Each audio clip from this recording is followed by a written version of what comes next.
नमस्कार, स्वागत है आपका और आप देख रहे हैं अपना YouTube चैनल रीमेक एडुपाक। भारत की जनगणना 2027 की प्रक्रियाएं चल रही हैं और बहुत जल्द प्रगणक और पर्यवेक्षकों का प्रशिक्षण भी हो जाएगा।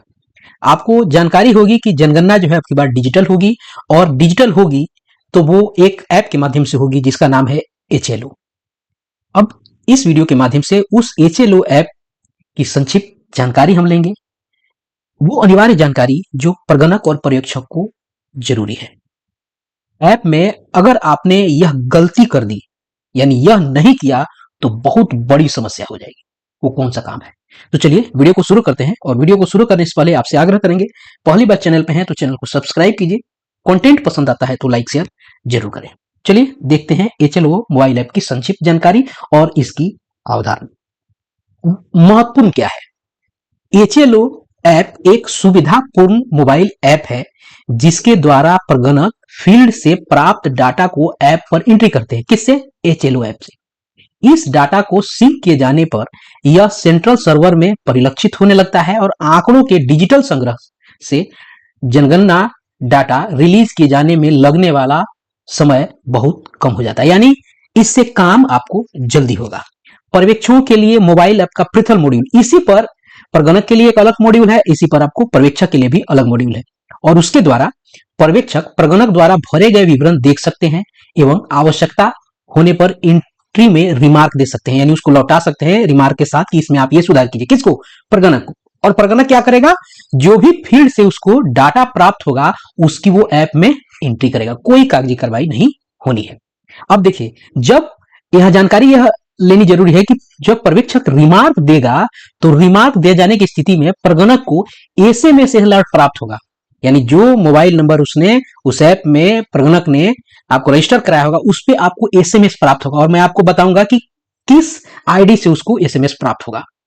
यहां कहा गया कि प्राप्त होता है और वह उक्त एंट्री में अपेक्षित संशोधन कर सकते हैं। दो बड़ी बात यहां निकल के आई कि प्रगणक को इस ऐप में कोई आपको पॉपअप नहीं दिखेगा, उसको उसके मोबाइल पर मैसेज, जो साधारण मैसेज आते हैं वो आपको मिल जाएगा प्रगणक के मोबाइल पर, यानी प्रगणक को रिसीव होगा कि हाँ ये डाटा में दिक्कत है, इसमें सुधार करना है। क्लियर है? अब चलिए आगे देखते हैं।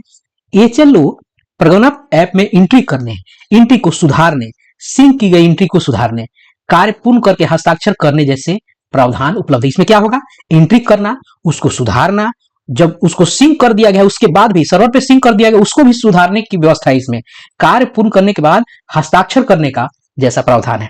ध्यान रखना है कि एंट्री करने के उपरांत भवन संख्या, जनगणना मकान नंबर बदला नहीं जा सकता है। यह आपको बहुत इंपॉर्टेंट बड़ी बात है कि अगर आपने भवन संख्या डाल दिया है और जनगणना मकान डाल दिया है, यह नहीं बदला जा सकता है।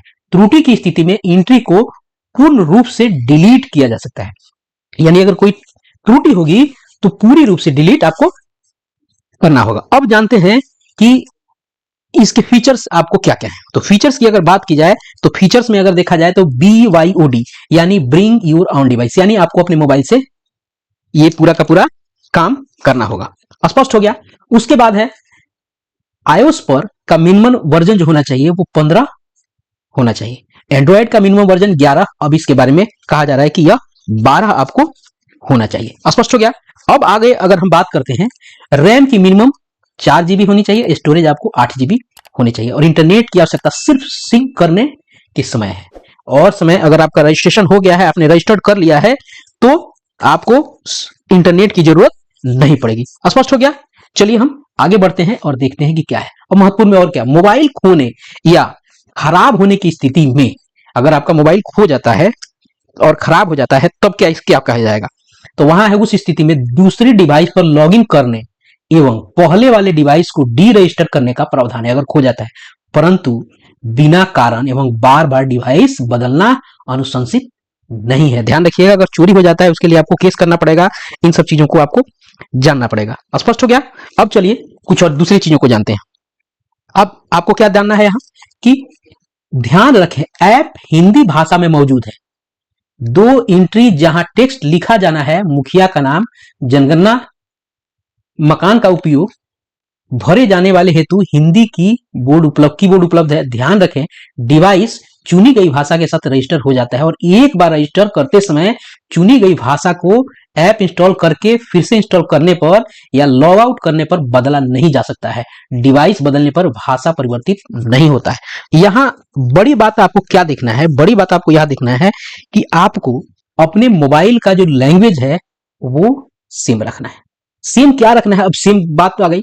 अगर इन्यूमरेटर यानी प्रगणक इंग्लिश में रख रहा है सारे के सारे, तो सुपरवाइजर भी इंग्लिश में रखे, चार्ज पदाधिकारी ये सब इंग्लिश में रखे। लेकिन अगर बिहार के पॉइंट ऑफ व्यू से देखा जा रहा है तो यहां हिंदी रखने का प्रावधान है। मान लीजिए कि सुपरवाइजर जो है अंग्रेजी कर लेता है, ठीक है, और उसके जितने भी प्रगणक है वो सब आपको हिंदी में करते हैं, तो जब ये रिपोर्ट जनरेट करेगा तो इसको दूसरे तरीके से आपको, यानी उसको दिखने में, सुपरवाइजर को देखने में समस्या होगी। इसलिए यह ध्यान रखें कि जो लैंग्वेज सुपरवाइजर अपने मोबाइल में सेट करता है वही सारे के सारे प्रगणक भी सेट करें, जिससे रिपोर्टिंग करने में असुविधा नहीं हो, सुविधा हो। तो कैसे उसको सेट करेंगे? एक बार अगर आपने नहीं सेट कर दिया, उसे आप बदल नहीं सकते हैं। बड़ी सावधानी से सेट करना है। कब सेट करना है हम आपके आगे बताते हैं। चलिए, स्वगणना करने वाले परिवार का रेफरेंस आईडी को प्रगणक द्वारा ऐप पर भरा जा सकेगा। इस ऐप में जो स्वगणना जब कोई परिवार कर रहा होगा तो उसको इस पे भरा जाएगा, किसके द्वारा? प्रगणक के द्वारा। स्पष्ट है? अब देखिए, परिवार द्वारा भरी गई जानकारी को प्रगणक अपने मोबाइल पर देख सकते हैं। एंट्री को यथावत स्वीकार भी किया जा सकता है और आवश्यकता होने पर प्रगणक द्वारा संशोधित भी किया जा सकता है। मान लीजिए कि कोई स्वगणना किया है किसी परिवार ने और उसमें कुछ एंट्री गलती किया है, तो जब वेरिफिकेशन होगा तो जब प्रगणक जाएगा वहां तो क्या करेगा? प्रगणक सुधार उसमें से कर लेगा, अपने अनुसार आपको सुधार कर लेगा।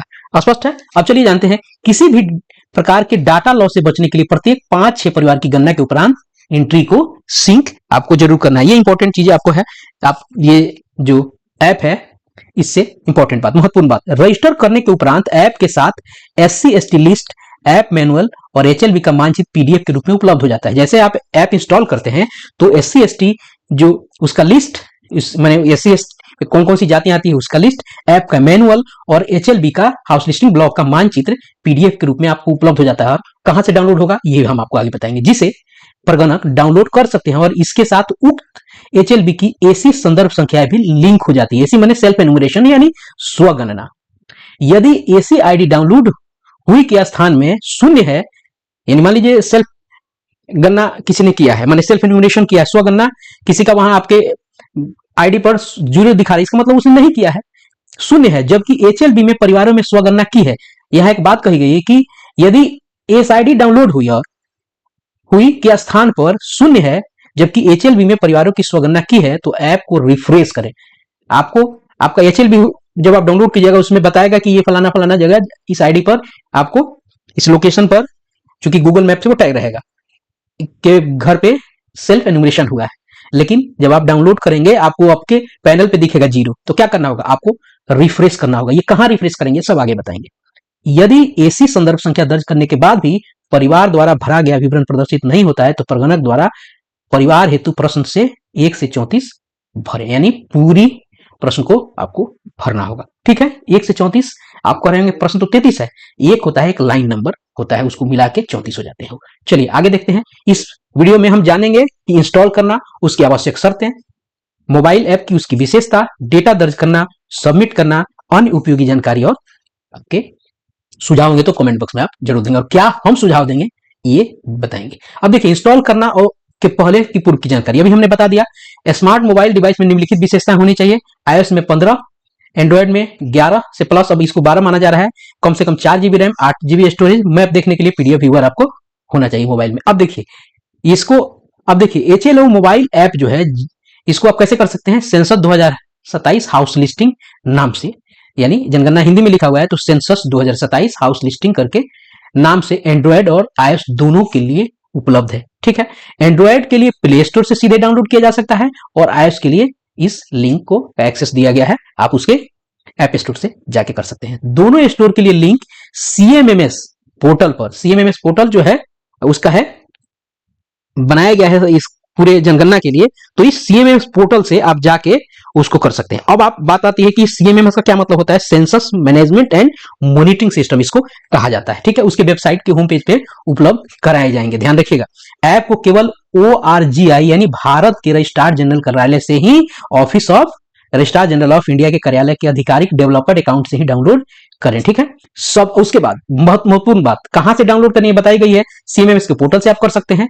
आप जनगणना 2027 हाउस लिस्टिंग नाम से एंड्रॉइड और iOS के लिए उपलब्ध है, आप प्ले स्टोर से जाके iOS से कर सकते हैं और कहीं भी किसी फेसबुक के व्हाट्सएप के लिंक कहीं से नहीं करेंगे। अब देखिए, जो भी मैसेज आपको आएगा वो आपके मोबाइल पे आएगा, तो क्या लिख के आएगा, सभी SMS चाहे OTP आपके मोबाइल पे आएगा जनगणना से संबंधित, तो जो भेजने वाले का नाम है यानी प्रेषक का जो नाम है वो लिखा होगा RGICEN, कीवर्ड शामिल होगा। उदाहरण के लिए ADRGICN -S, BDRGICNS, RGICNG, JK आप -RGICNG आदि करके आएगा, उसमें ये RGICN होगा ही होगा। ठीक है, ये आपको ध्यान रखना है, क्योंकि मान लीजिए कि कोई मैसेज आ रहा है, कोई फॉल्स तो नहीं हो रहा, क्योंकि आजकल बहुत सारी चीजें आपको गड़बड़ हो रही हैं। अब चलते हैं लॉग इन ऑन रजिस्ट्रेशन। हम मान के चलते हैं कि आपने डाउनलोड कर लिया है। अब कीजिए, ऐप इंस्टॉल करने के बाद रजिस्ट्रेशन स्क्रीन आपके मोबाइल पे दिखाएगा, इस तरह से वो दिखेगा, ये एक्चुअली ऐप। ठीक है, यहां इंग्लिश लिखा हुआ है, ठीक है, यानी ये लैंग्वेज वाला हिसाब है। अब देखिए, इस स्क्रीन पर उपयोग मल्टी ऑथेंटिकेशन MFA के माध्यम से पहली बार डिवाइस को रजिस्टर लिंक करने के लिए किया जाता है। पहली बार आप ध्यान रखिएगा, जितने भी प्रगणक हैं, पर्यवेक्षक हैं, सबके मोबाइल पर उनका यूजर आईडी और पासवर्ड पहले भेज दिया गया रहेगा। अब आप कहेंगे कि यहाँ तो यूजर आईडी पूछ रहा है, पासवर्ड तो पूछ ही नहीं रहा है, तो पहली बार रजिस्ट्रेशन के लिए ये प्रोसेस आपको करना होता है। अब देखिए क्या होगा, आपने डाउनलोड कर लिया है, अब रजिस्टर करने के लिए, लिंक करने के लिए इसका उपयोग किया जाता है। अब क्या होगा, OTP आपके रजिस्टर मोबाइल नंबर पर भेजा जाएगा। ये यहाँ जो आपको यहाँ OTP जब जाएगा, कब जाएगा अभी हम बताते हैं। रजिस्ट्रेशन के समय इंटरनेट कनेक्शन आपको जरूरी है, रजिस्ट्रेशन के समय आपको इंटरनेट का कनेक्शन जरूरी है। अब देखिए आगे, एक बार रजिस्टर होने के बाद ऐप आइकन मोड में, ऑफलाइन मोड में अगर रजिस्ट्रेशन हो गया तो ऐप पूरा ऑफलाइन मोड में काम करेगा, पूरा आप ऑफलाइन कर सकते हैं। इंटरनेट कनेक्शन केवल डेटा सिंक करने के समय ही आवश्यक होगा। एक बार रजिस्ट्रेशन हो गया तो सारा काम आप ऑफलाइन मोड में कर सकते हैं, इंटरनेट की कोई जरूरत नहीं है। कब जरूरत पड़ेगी, जब आप डेटा सिंक करेंगे तब। इसको हम बताएंगे सर चीज कैसे हो जाएगी। इस स्क्रीन में भाषा भी बदली जा सकती है, भाषा स्क्रीन में भाषा भी यहां भी बदली जा सकती है, आगे भी बदली जा सकती है, तो यही क्यों नहीं बदल रहे। यहाँ इंग्लिश को जैसे आप क्लिक करेंगे तो यहाँ बहुत सारी भाषाएं खुल के जाएगा, तो आपको जो जिस भाषा में काम करना है यही सेलेक्ट कर लो। क्लियर हो गया, आप इसको यही सेलेक्ट कर लें। पहली बार रजिस्ट्रेशन के समय भाषा चुनना अनिवार्य है, इस चरण के बाद आप भाषा नहीं बदल पाएंगे, इसलिए भाषा का चयन ध्यान पूर्वक करें। स्पष्ट हो गया। अब चलिए हम आगे बात करते हैं। भाषा चयन, भाषा चयन कैसे अब होगा, अब देखिए, इस स्क्रीन में भाषा भी बदली जा सकती है। पहली बार पंजीकरण करते समय भाषा चुना अनिवार्य है, बता दिया आपको। भाषा की पुष्टि के लिए एक चेतावनी संदेश दिखाई देगा, यदि भाषा सही दिखती है तो पुष्टि करें और बटन पर क्लिक करें, अन्यथा भाषा बदलने के लिए भाषा बदलें बटन पर क्लिक करें। आप एक तो यहां वाले से कर सकते हैं, ठीक है, उसके बाद ये प्रक्रिया आप करेंगे, नहीं तो ये कुछ चीजें आप इंफॉर्मेशन जब OTP का कर देंगे, चाहे लॉगिन करने, यहाँ कैप्चा डाल के ये वाला करेंगे जो आपको ऊपर दिख रहा है, यहाँ आपने अपना यूजर आईडी डाल दिया, कैप्चा डाल के यहाँ लॉगिन करेंगे तो पूछेगा, फिर ये वाला ऑप्शन आपको आएगा, तो यहां से भी आप चेंज लैंग्वेज से आप यहाँ क्लिक करेंगे तो बहुत सारे आपको भाषा यानी लैंग्वेज खुल जाएगा। यहां से भी किया जा सकता है और यहां से भी लॉगिन के बाद भी ये पूछेगा। अगर आपको दिख रहा है, अगर आप हिंदी चाहते हैं तो ये सब हिंदी में आपको दिखेगा और लिखेगा you have selected language, English की जगह हिंदी लिखेगा। तो लगता है कि लैंग्वेज ठीक है तो आपको कंफर्म यही कर देना। ध्यान रखिए, इसको कंफर्म कर देंगे तो किसी भी स्थिति में आप नहीं बदल सकते हैं। मोबाइल बदल गया, अनइंस्टॉल करके इंस्टॉल कर लिया, दूसरे लॉगिन से कुछ भी कीजिए, ये नहीं बदलेगा। ठीक है, अब यही बात कही, एक बार पुष्टि हो जाने के बाद ऐप को पुनः इंस्टॉल करने हटाने के बाद भाषा नहीं बदली जा सकती है, तो ये सावधानी बरतनी है। अब चलिए देखने हैं क्या है। अब वहां से जैसे भाषा पुष्टि हमने कर दी, भाषा पुष्टि करने के बाद पंजीकरण पूरा करें। अब पंजीकरण कैसे होगा, वहां अब जैसे भाषा आपने किया, कंफर्म किया, एक OTP आपके मोबाइल नंबर पे भेज दिया जाएगा, OTP, ठीक है, यहाँ लिखेगा OTP सेंड, ओके कीजिए। अब आपको उस OTP को मोबाइल से देख के, SMS के माध्यम से गया होगा, उसको देख के यहाँ से वेरीफाई कर दीजिए। जब वेरीफाई कर देंगे तो आपको पासवर्ड डालने के लिए बोलेगा, और ये पासवर्ड आपके मोबाइल पे पहले भेजा गया है, जब आपको यूजर नेम भेजा गया है, तो उस पासवर्ड को यहाँ डालिए, सबमिट कीजिए। ठीक है, अब यहाँ क्या करें, पासवर्ड डालने के बाद लॉगिन करने के लिए सबमिट क्लिक करें। इस बार डिवाइस पंजीकृत हो जाने के बाद के लॉगिन के लिए ओटीपी नहीं मांगा जाएगा। पहली बार रजिस्ट्रेशन करने के लिए ओटीपी मांगा गया है, इसके बाद आगे ओटीपी नहीं मांगा जाएगा। स्पष्ट हो गया? चलिए, अब है मोबाइल ऐप के लिए पिन सेट करें। अब आपको क्या करना होगा, अब हर बार आपको पासवर्ड नहीं डालना होगा, एक 4 अंक का पिन बना लीजिए, उसको सेट कीजिए। अब उसके बाद क्या होगा, मोबाइल कहेगा कि पिन सेट कर लिए। पहली बार पंजीकरण करने पर मोबाइल ऐप के लिए पिन सेट करने के लिए 2 बार कहा जाएगा। कंफर्म करने के लिए एक बार पहली बार डालिए, एक न्यू बनाइए, कंफर्म कीजिए। यह पिन तब तक बाद के लॉगिन के लिए उपयोग किया जाएगा जब तक उपयोगिता हैमबर्गर मेनू के माध्यम से लॉग आउट नहीं हो, यानी लॉग आउट नहीं होता है तब तक वो इसको यूज करेगा। ठीक है, स्पष्ट हो गया? अब चलिए लोकेशन विवरण। अब जैसे लॉगिन करेंगे तो क्या आएगा। अब लॉगिन हमने कर लिया है। अब ये देखिए यहाँ पे आपको अब रिफ्रेश, पहले यहाँ लैंग्वेज दिखता था, अब यहाँ रिफ्रेश बटन आ गया। ठीक है, कोई भी चीज अगर सही ढंग से नहीं दिखती है आपके डाटा में तो ये आपको रिफ्रेश के माध्यम से किया जा सकता है। ये आपको 3 डंडे वाली मेनू है, यहाँ से बहुत सारी चीजें देखी जा सकती है। ये आपका डैशबोर्ड है। चलिए आगे देखते हैं। दिए गए क्रेडेंशियल से लॉगिन करने के बाद लोकेशन की पूरी जानकारी दिखाई देगी। लोकेशन की जानकारी नियुक्ति पत्र के अनुसार होनी चाहिए। पूरा का पूरा आपका जो लोकेशन है, लोकेशन पर्टिकुलर यहाँ आपको लिखा हुआ है।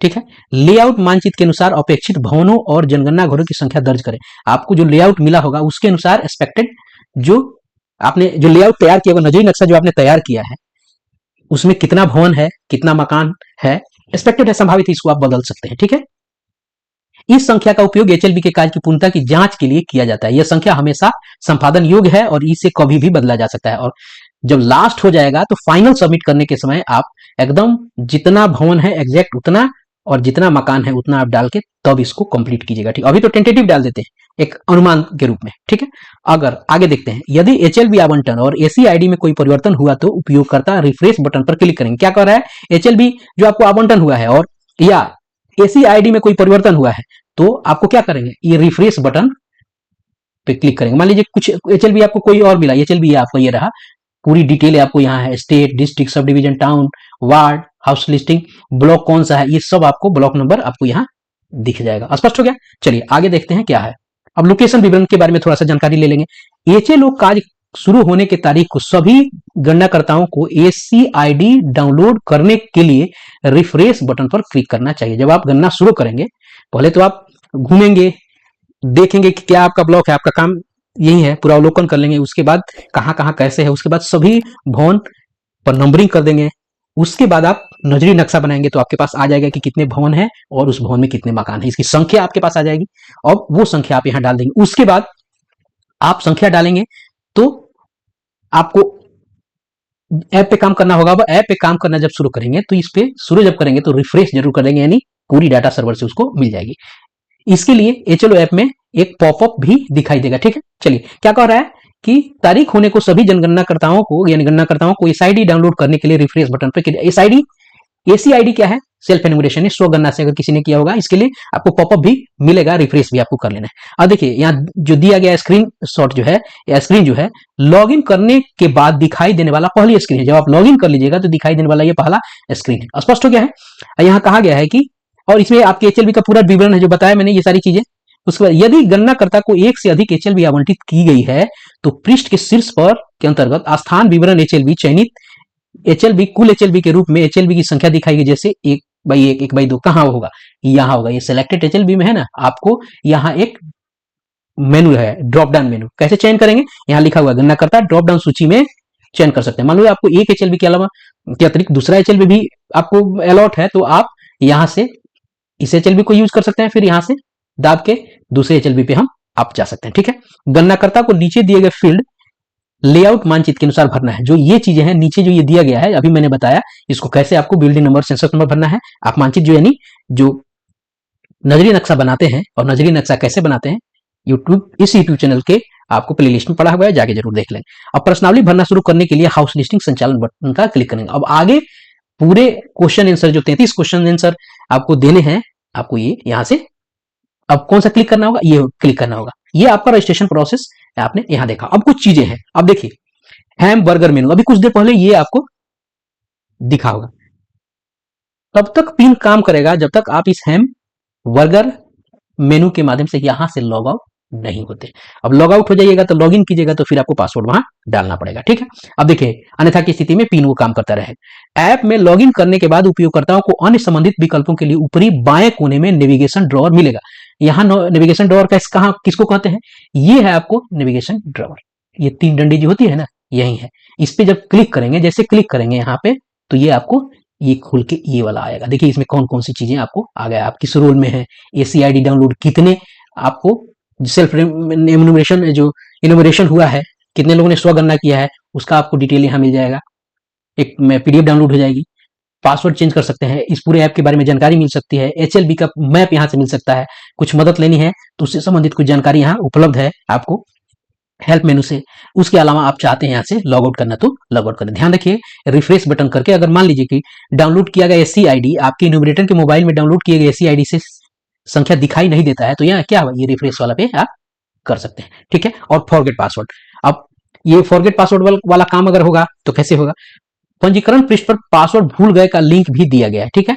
लिंक पर क्लिक करें और अपना यूजर आईडी दर्ज करें। यूजर आईडी सबमिट करने के बाद आपसे OTP और नया पासवर्ड मांगा जाएगा, उसकी आपको पुष्टि कीजिए। यूजर आईडी डालिए, OTP आपके मोबाइल पे जाएगा, वो डालिए, पासवर्ड डालिए, उसको दोबारा पासवर्ड डालिए, नए पासवर्ड को कंफर्म कीजिए और सबमिट कीजिए, ठीक है। ध्यान रखिएगा। अब महत्वपूर्ण यहाँ क्या है, पहली बार रजिस्ट्रेशन करते समय फॉरगेट पासवर्ड का उपयोग करते हुए सीधे मोबाइल से पासवर्ड बदला नहीं जा सकता है। जब रजिस्ट्रेशन कर रहे हैं तो फॉरगेट, वहां भी फॉरगेट पासवर्ड का ऑप्शन दिया रहता है, लेकिन वहां सीधे पासवर्ड नहीं बदला जा सकता है। क्या कह रहा है, यही ना, रजिस्ट्रेशन करते समय फॉरगेट पासवर्ड का प्रयोग करते हुए सीधे मोबाइल से पासवर्ड नहीं बदला जा सकता है रजिस्ट्रेशन करते समय, ठीक है। चलिए एक महत्वपूर्ण चीज और क्या है, जब चार्ज अधिकारी द्वारा प्रगणक को CMS पोर्टल पर रजिस्ट्रेशन किया जाता है तो SMS और ईमेल से यूजर आईडी और पासवर्ड प्राप्त होता है और कोई व्यवस्था नहीं है जिसका उपयोग करते समय रजिस्ट्रेशन प्रक्रिया पूर्ण करनी है और पिन आपको सेट करना है। इसके बाद पासवर्ड की सामान्यता आवश्यकता नहीं होती है, परंतु यदि आवश्यकता होती है तो पासवर्ड याद नहीं है तो फॉरगेट पासवर्ड से आप जा सकते हैं। इंपॉर्टेंट बात हाईलाइटेड क्या है, यदि SMS ईमेल डिलीवर नहीं हुआ है तो CMMS पोर्टल पर प्रगणक के लॉगिन से फॉरगेट पासवर्ड का उपयोग करके पासवर्ड रिसेट होगा। सीधा प्रथम उपयोग के लिए मोबाइल से पासवर्ड बदलने के प्रावधान नहीं है, ठीक है। मान लीजिए कि आपको कोई SMS भी नहीं मिला, ईमेल डिलीवर भी नहीं हुआ, तो आप क्या कीजिए, CMS पोर्टल पे जाइए और वहां से प्रगणक के लॉगिन करके आप प्रगणक का ID डाल के आप वहां से फॉरगेट पासवर्ड करके अपना पासवर्ड बना सकते हैं। स्पष्ट हो गया।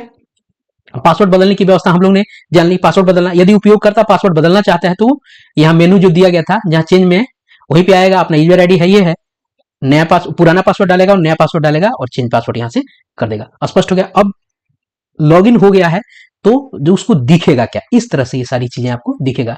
New house list entry, updation data, view summary, mark as complete, sync, edit already sync data, ठीक है। हिंदी में करेगा तो हिंदी के अनुसार दिखने लगेगा, ठीक है। ये आपको सारा काम इसी पे करना है, ठीक है। डाटा आपको अपडेट में कोई अपडेशन करनी है तो इससे करेंगे, सारी एंट्री इससे करनी है, इस वाले से डाटा में अपडेट करनी है। ये वो है कि जिस डाटा को आपने सिंक कर दिया है, सिंक यहां से होगा। यानी मैं आपको सुझाव दूंगा कि 4 से 5 अगर एंट्री करते हैं उसके बाद इसको सिंक कर दीजिए, ठीक है, ठीक है। कितना आपने किया है यहां से उसका सारांश देख सकते हैं। अपडेट अगर करना है कुछ किसी डाटा में, कोई काम किया है उसमें आपको अपडेट करना है तो आप इस आपको आइकन से जा सकते हैं। सबसे ज्यादा आपको इसी को यूज करना है और इसको यूज करना है, ठीक है। अगर चाहते हैं डाटा सिंक हो गया है फिर भी उसमें कुछ एडिट होना है, कुछ चीजें गलत एंट्री हो गई है, तो आप एडिट ऑलरेडी वाले से जाके कर सकते हैं। स्पष्ट हो गया। ये था आपको HLO ऐप से जो संक्षिप्त जानकारी आप तक पहुंचनी चाहिए जनगणना से निमित्त, ये मैंने आप तक पहुंचाई। आगे के वीडियो में बताएंगे कि कैसे मकान नंबर, भवन नंबर, मकान नंबर, परिवार नंबर और प्रश्नों के उत्तर उसमें दिए जाएंगे, किस स्थिति में कौन से प्रश्न में क्या उत्तर आपको होगा। तो चलिए इस वीडियो में इतना ही, मिलते हैं जल्दी ही नए कंटेंट और नई इन्फॉर्मेशन के साथ। तब तक ना ख्याल रखें। जय हिंद।